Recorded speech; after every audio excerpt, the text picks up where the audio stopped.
Studi Ilmu Komunikasi. Perkenalkan, saya Rosanti Margareta Femau, sahabat ilmu komunikasi kamu. Program ini diproduksi oleh Program Studi Ilmu Komunikasi Universitas Katolik Widya Mandira Kupang. Praktik ini menjadi sarana belajar, praktik komunikasi dan tempat kreativitas mahasiswa dan mahasiswi ilmu komunikasi.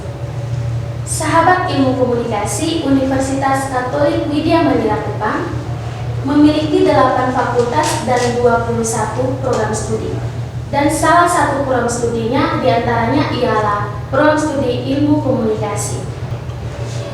Episode kali ini kita akan membahas tentang pelayanan yang diberikan oleh Program Studi Ilmu Komunikasi kepada mahasiswa-mahasiswi ilmu komunikasi.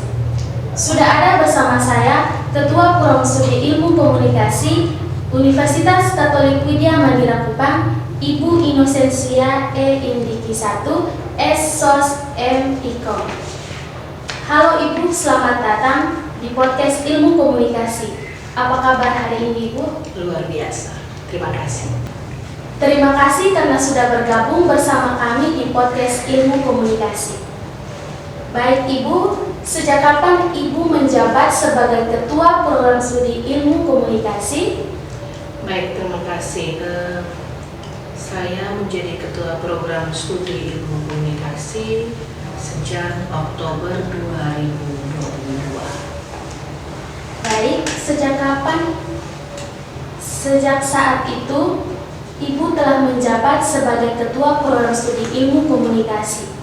Selama Ibu menjabat, pelayanan-pelayanan apa saja yang sudah diberikan oleh Program Studi Ilmu Komunikasi terhadap mahasiswa ilmu komunikasi? Pelayanan yang diberikan tentunya berpusat pada mahasiswa. Aktivitas belajar mengajar, kemudian pelayanan untuk pengembangan kreativitas mahasiswa, kemudian pelayanan administrasi dan beberapa hal mendasar terkait mahasiswa. Baik, bagaimana komunikasi yang dilakukan Ibu selaku Ketua Program Studi Ilmu Komunikasi terhadap sivitas akademis untuk memudahkan layanan terhadap mahasiswa-mahasiswi ilmu komunikasi?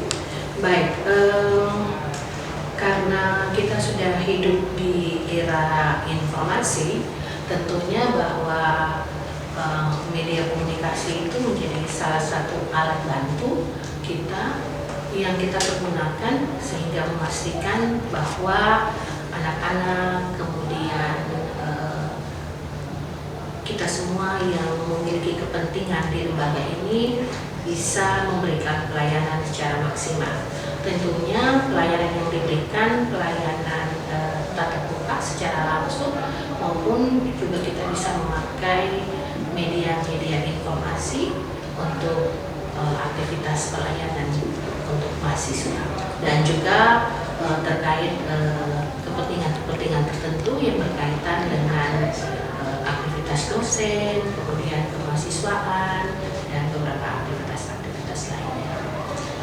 Bagaimana cara Program Studi Ilmu Komunikasi memberi kepastian terhadap mahasiswa-mahasiswi ilmu komunikasi bahwa pelayanan yang diberikan sesuai dengan ketentuan? Tentunya segala sesuatu yang dilakukan berpijak pada tupoksi. Artinya ketika itu pelayanan terhadap mahasiswa yang membutuhkan kehadiran, yang membutuhkan bantuan ketua program studi, itu harus dilayani. Kemudian ketika itu berkaitan dengan administrasi, maka tenaga kependidikan itu memegang peranan penting untuk membantu kelancaran aktivitas itu. Jadi pada prinsipnya pelayanan yang diberikan itu harus bermuara pada kepentingan sivitas akademika dan juga setiap orang yang terlibat di dalamnya memiliki kewajiban untuk bisa menjalankan tugas itu dengan baik. Baik Ibu, bagaimana kecukupan dan ketersediaan layanan sarana prasarana untuk menunjang proses belajar mengajar bagi mahasiswa-mahasiswi ilmu komunikasi? Baik, terima kasih. sampai dengan saat ini, bila kita melihat ketercukupan sarana prasarana, kita harus berbangga sekaligus bersyukur bahwa kita didukung dengan sarana dan prasarana yang membantu kita untuk proses belajar mengajar. Tentunya bahwa dari waktu ke waktu kita berusaha untuk menyempurnakan itu semua untuk kepentingan kegiatan belajar mengajar. Jadi pada prinsipnya kita berusaha untuk sebisa mungkin membuat mahasiswa-mahasiswi itu nyaman selama proses belajar di program studi ilmu komunikasi.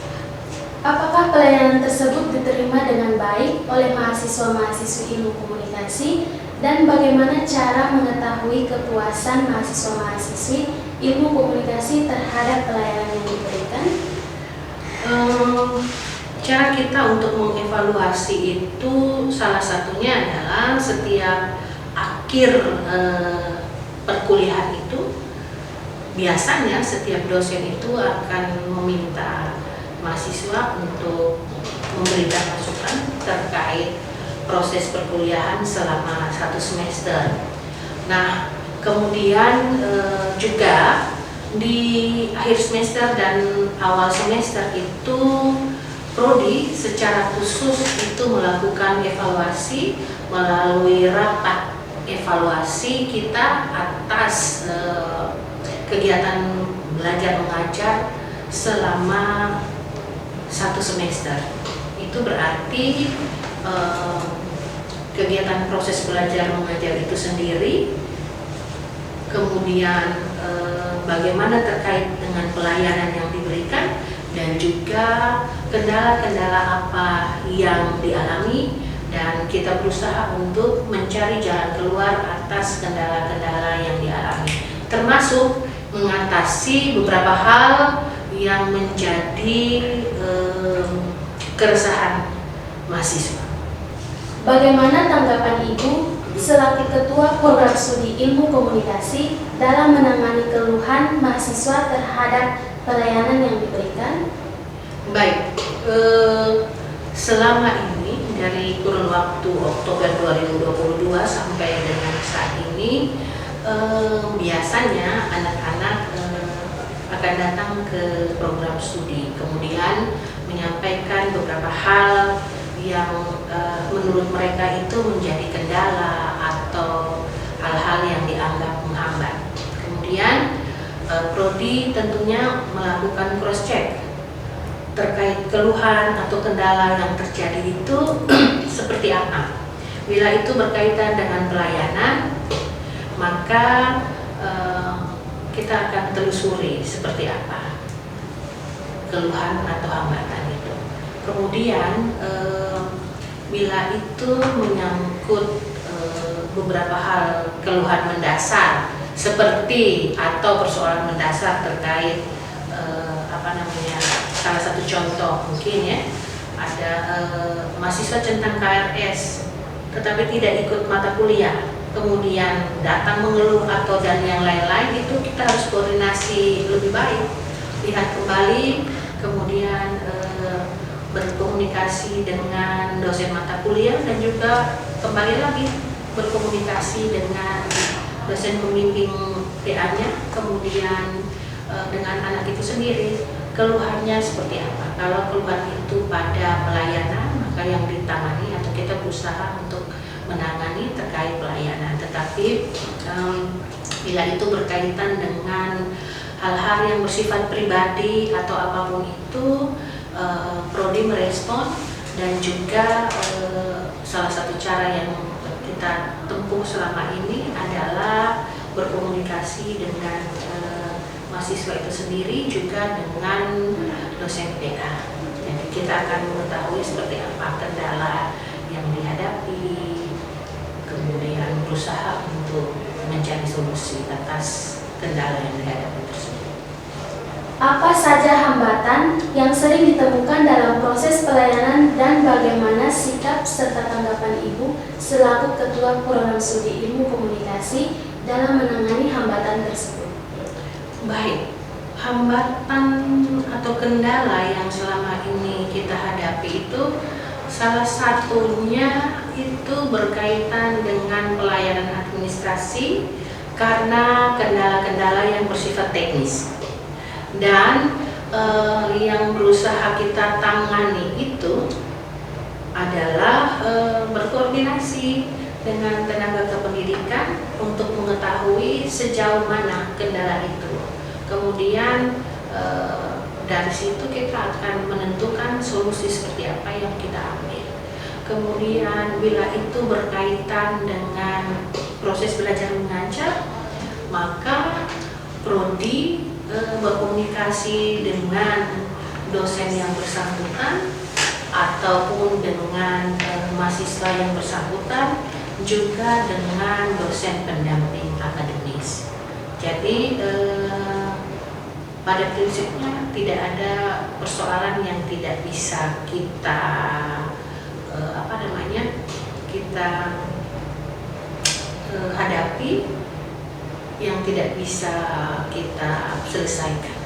Jadi komunikasi adalah salah satu cara, berkomunikasi dengan baik adalah salah satu cara untuk kita bisa mengatasi berbagai macam persoalan yang ada.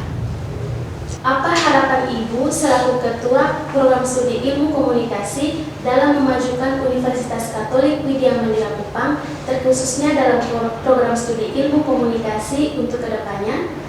Baik, kalau ditanya soal harapan, tentu ada banyak sekali harapan, ada banyak keinginan, ada banyak hal-hal yang ingin dicapai.